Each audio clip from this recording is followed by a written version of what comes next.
And this was also highly recommended by a person. Imagine a person from Indonesia was like, his name is Chris L. He was like, Bradonna, we would like for you to tell us more about Africa when it comes to, you know, economy wise and all that stuff.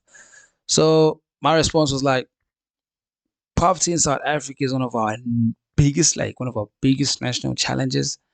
And today we are reacting to a documentary focusing on white poverty. So please, let's approach this with respect and context. And Bradonna Archie, we out here making moves. We are doing wonders. Today's topic is big because I've never done something like this or saw something like this before.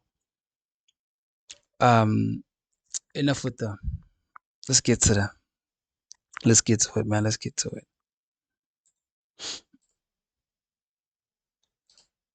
Apartheid ended in 1994. South Africa saw an uptick of white informal settlements, aka squatter camps for the Afrikaner people. In modern times, they say reverse apartheid is a major issue and white people have no opportunity for work or social elevation in the climate of the current South Africa. Mr. Jackson Cooper is going boots on the ground to one of the largest white informal settlements to ask the people, how did things get this bad? And do you see a brighter future for the Afrikaner of South Africa?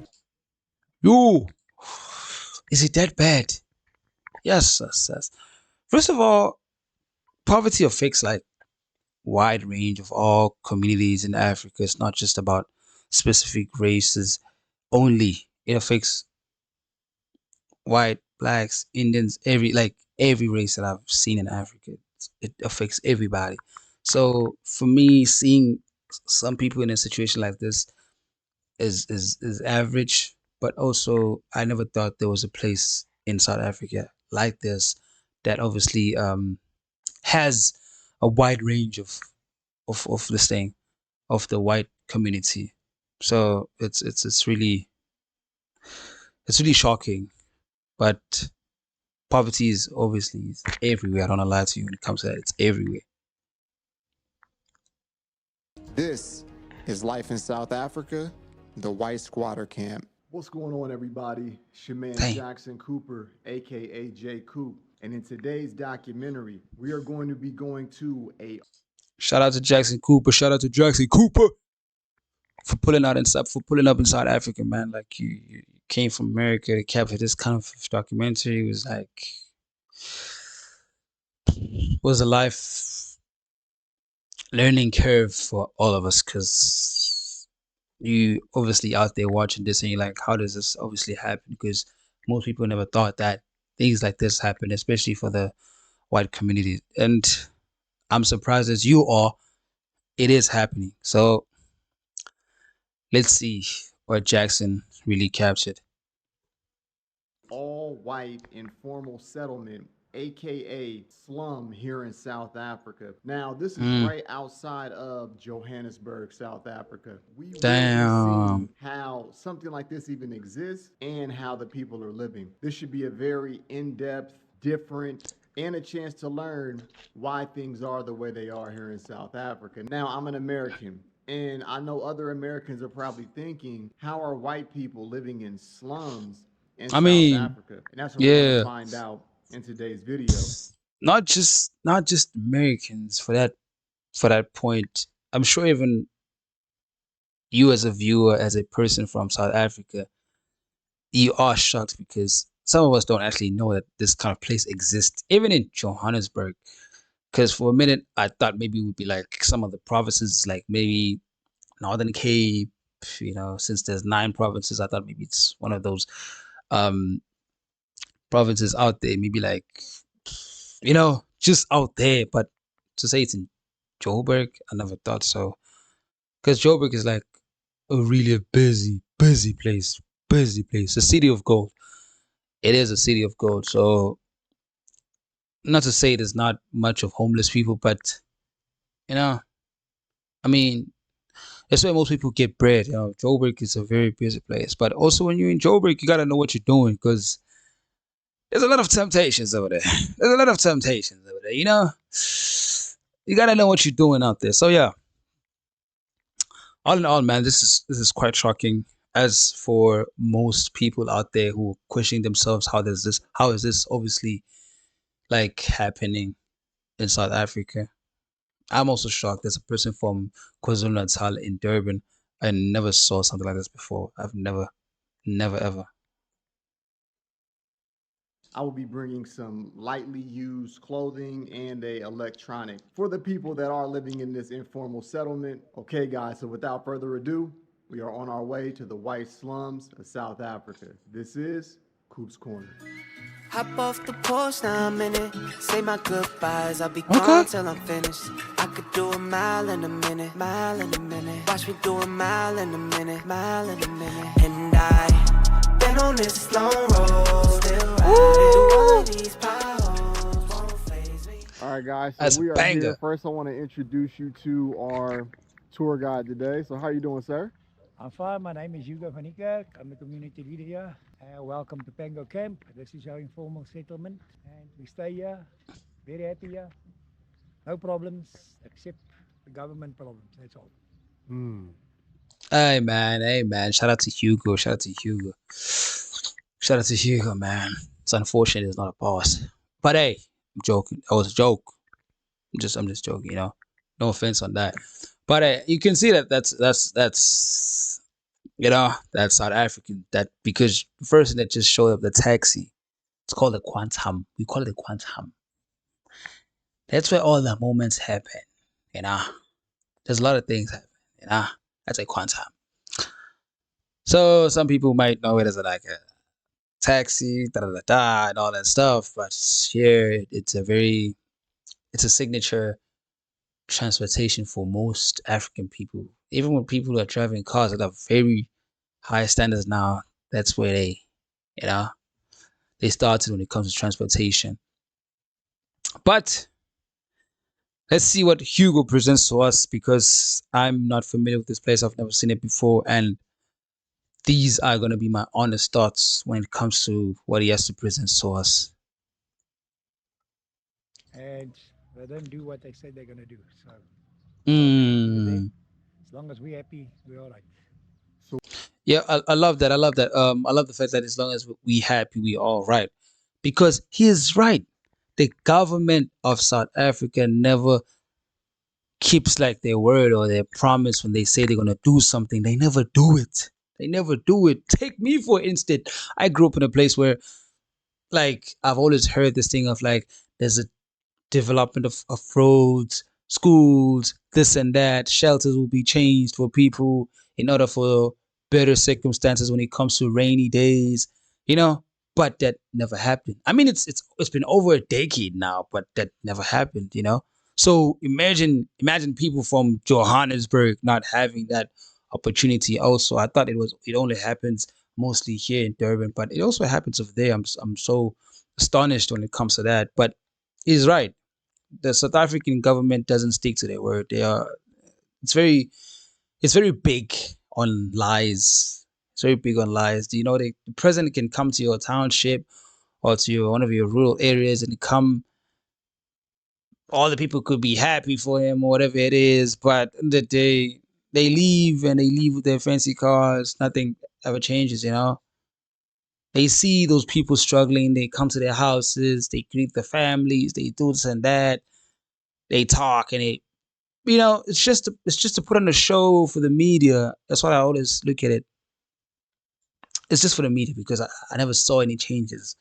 You know, growing up, I've seen a lot of stuff and I've experienced a lot of things, seeing these things happen. So what he's saying, he's actually right. You know, Hugo is right, very, very right. What does the government say that they're going to do? They want to clean up here, but they never come to clean up. You'll see the business already Exactly. start to organize trucks of sand to put over the rubbish because they put us in a rubbish dump. And the rubbish is Exactly. piling up. So we organize sand ourselves to cover it so it looks better. Yeah. And I mean, that's a spirit because sorry for that. Sorry for that. That's a spirit because one of the most things that some people don't understand is that they think some people because they live in poverty, they will always rely on the fact that they're waiting for the government. I gotta give props to these people because I've seen it. You know, they accept it and they find amends to do it amongst themselves to change the situations or to live much, I wouldn't say better, but in a stable manner to make amends, like to live comfortably in that situation in order for for another day, for them to see another day and obviously continue with life and not have an obstacle to say, we are waiting for the government. And it takes long for them to not see the results of waiting for that because it never happens. It never happens. Some places do, but I bet you if you could, a lot of people in the comment section from South Africa are gonna tell that I'm right because the government is a liar, especially in South Africa. It's a liar. Y'all see the proof. Yes, the RDP houses, they will never come. Mm. There's no way. Mm. So how long has this settlement been around? It's 14 years now. 14 years. So did Oh, this come from Coronation Park from what Yes. I've researched? Really? So Coronation Park is Mm. like the biggest one, right? Yes. Mm. And this is actually the official, uh, only white squatter camp in the country. The rest of Really? them, yeah, the rest of them is settlements where the people pay to stay. Here, you don't pay a cent to stay.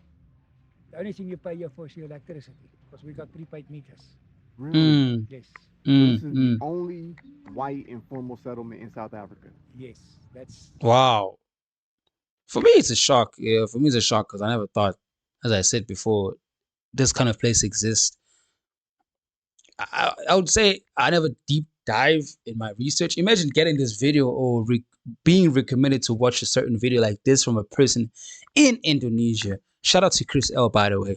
He was like, "You gotta watch this because you know it's a shock for me also." But this goes to show people that poverty is everywhere. It affects all communities. It's not always just about the black African people, these certain parts of races. It affects everyone, even in the whole world. There's places you'd never think you'd see people being in certain states of poverty from certain situations. So I understand where is he coming from and fully understand it, man. Shout out to Hugo. legally. We don't have to worry about 200 rand for kettle a month and 400 rand for fridge or whatever. So this is from Coronation Park. We moved here with a court order. So this is the only white squatter camp that's actually legal in the country. There were Mm. some hi, how you Some of them doing? are not legal. There were some white South Africans who chose to go to America. How many people have that kind of mindset here in this camp? To be Mm. honest, no one here has got that mindset. But the things, the way the government treat the white people now, I think that's why they moved. And all the farm murders and that, and the BBE Mm. action, they're not allowed to discriminate, but they make laws to discriminate. So what's the use? So I mean, honestly speaking, there's not a lot of even outside of white people, not a lot of people back then that used to think of going to America as a kind of success that you want to like experience. Some people are doing it right now, but from people that like living in squatter camps, it's not much of a mindset that obviously circulates around the people, and it's like an average thought that people talk about on a daily basis. No, no, no, no, it's not. It's not. He's right. It's not. Even me growing up, I never heard of people fantasizing that much of saying, you know what, my dream is to go and live in America. My dream is to go and live in England. My dream is to go and live outside of the country. It wasn't that much. I mean, all of us when we were dreaming as kids or as teenagers, we obviously wanted those fancy cars, fancy houses, but not much of like going outside the country. Outside from a person living in a squatter camp, even like most areas and communities, we don't speak that language much often. We just look at movies and be like, "All right, good life out there," but we don't really go back and say we like see ourselves and like have that vision of ourselves out there. So not all of us, by the way. I'm just saying most of people they don't have that kind of like tongue and language to speak that. they said everybody's equal. That's not the case. Because why? It's just reverse apartheid. That's what the government do now. Mm. Vier broeder en sakkies, ja. So you guys are speaking Afrikaans, right? Yes. Afrikaans. Most of them is Afrikaans. I think there's one or two that's English, but most of them Goeiemorgen. are Afrikaners. Okay. Goeiemorgen to all my Afrikaners. The government blamed the Afrikaner for apartheid. But Am I it saying was right? not the Afrikaner. It was actually the Queen that started the apartheid. Because it actually started in Botswana when a black man was with a white lady. And he was ashamed to the crown, and she gave them independence because of that. When South Africa wanted independence, she actually tell her to implement apartheid. Otherwise, she won't give the independence to him. Now, as I say, guys, this is mostly for education purposes and obviously like show people on how things are, but it's not about debating all that stuff. Just to make people aware and acknowledge that different things do happen outside of what we see on a daily basis, or what we know. Different things do happen. They do happen, like they do. So I understand where it's coming from.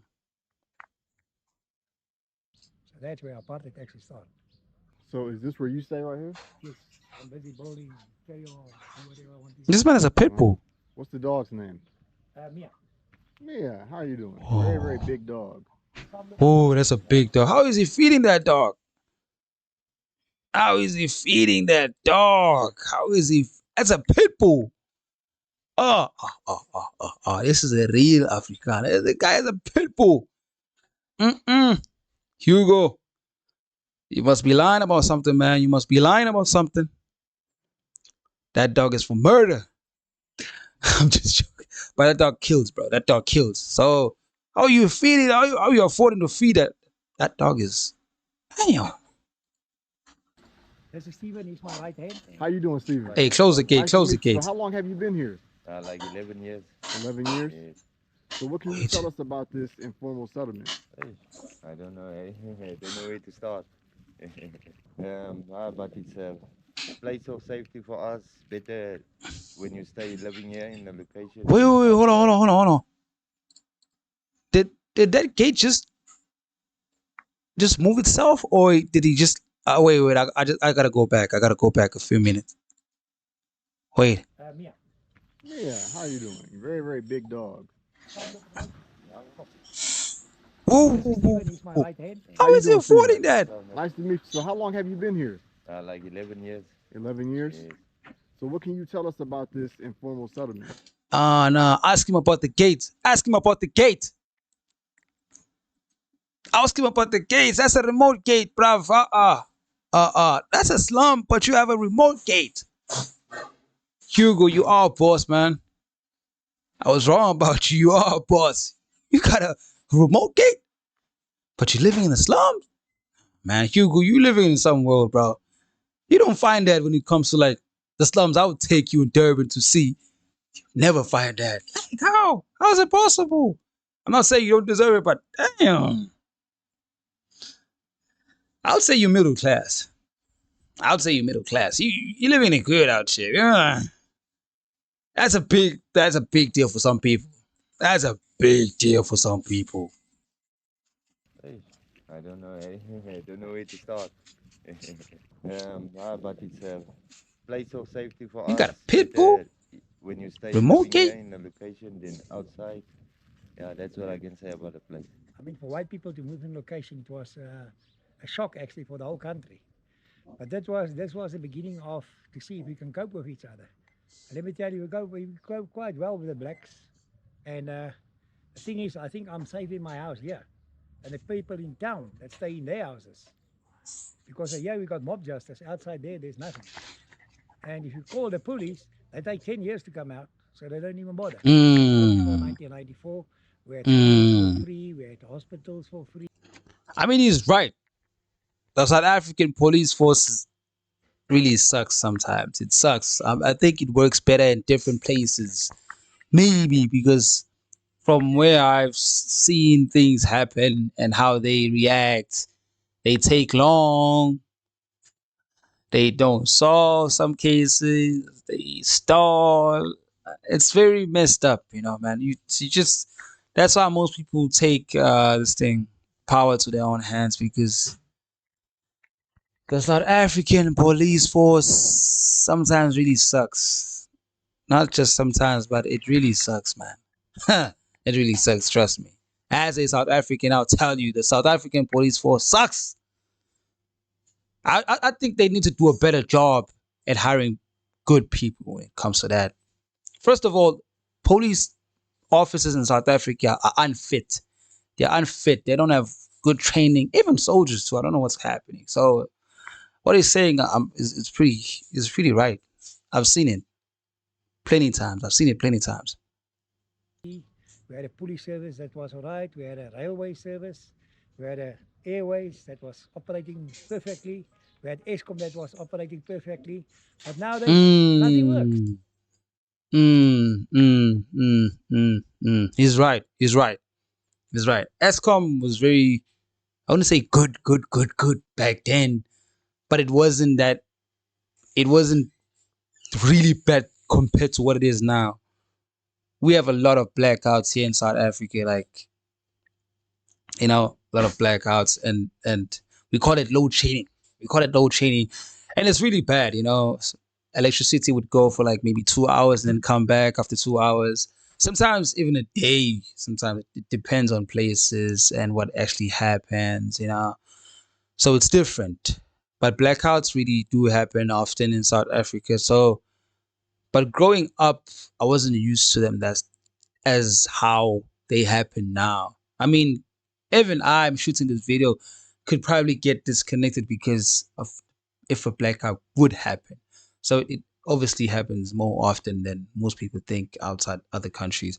You know, I'm sure other countries don't usually suffer as much as we do in different situations. But right now, it's kind of on and off, but it's not too much. But it at a point of say it was really bad, really bad, really bad. So I understand what it's saying.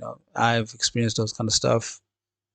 Most of the stuff it's talking about, I've seen plenty of times, especially growing up. And everything is down to the ground. So that's corruption from the ANC.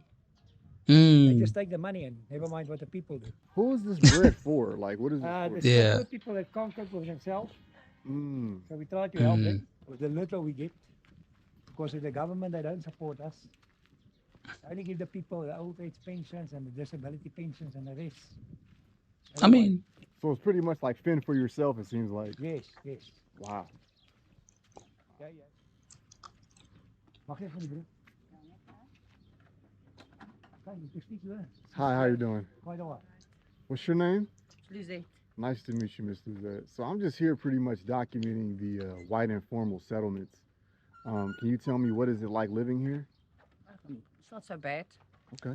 I don't mix with the people, so we're on our own, minding our own business. So that's not so bad. Yeah, I'm staying on 11 years. 11 years already here. You're a true survivor. You're a true How long have you survivor. been here? 11. 11 years. Yeah. So where did you move from? I'm from Coronation Park. Coronation Park. I've heard a lot about that place. Desmond. How you doing, Mr. Desmond? All right.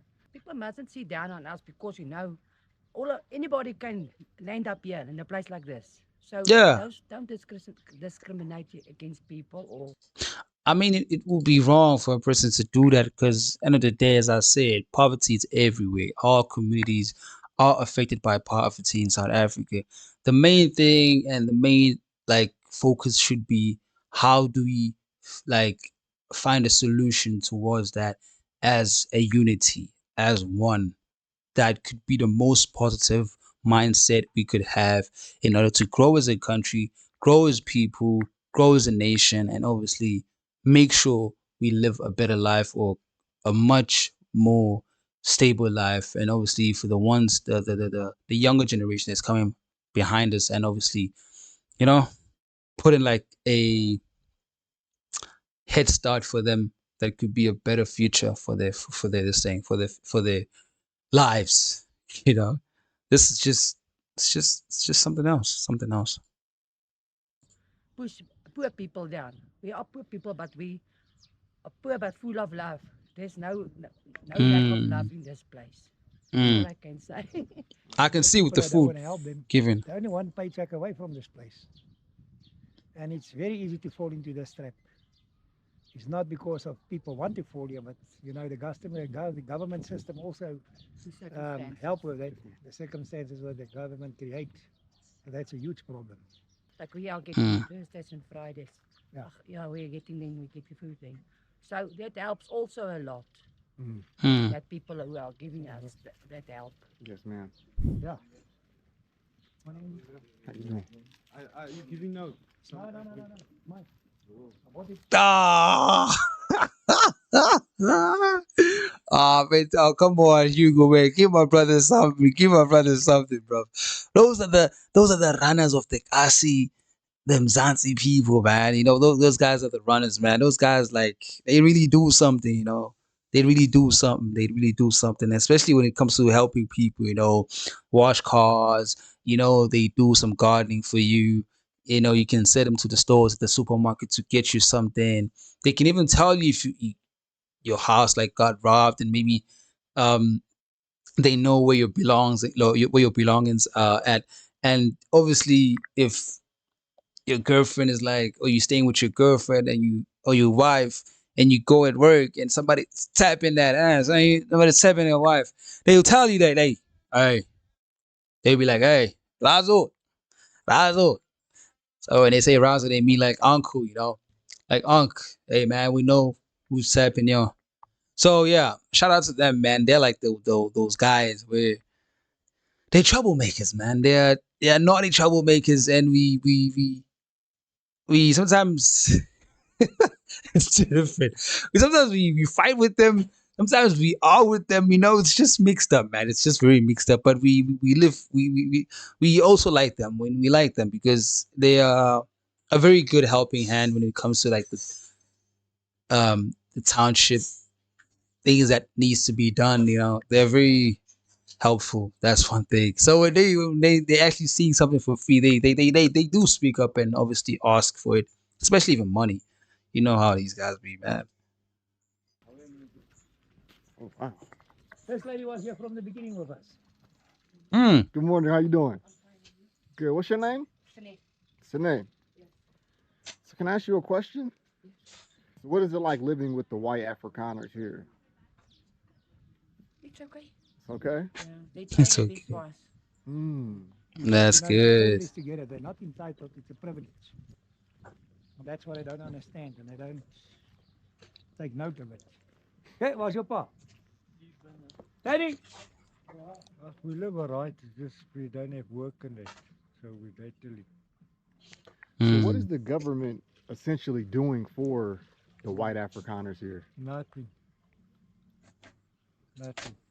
Why is that? They're too corrupt. Mm. So what do you want to change? I mean, That's a good answer. That's a good answer. I don't blame him. I don't blame him. That's a good answer. The government is too corrupt, too stingy.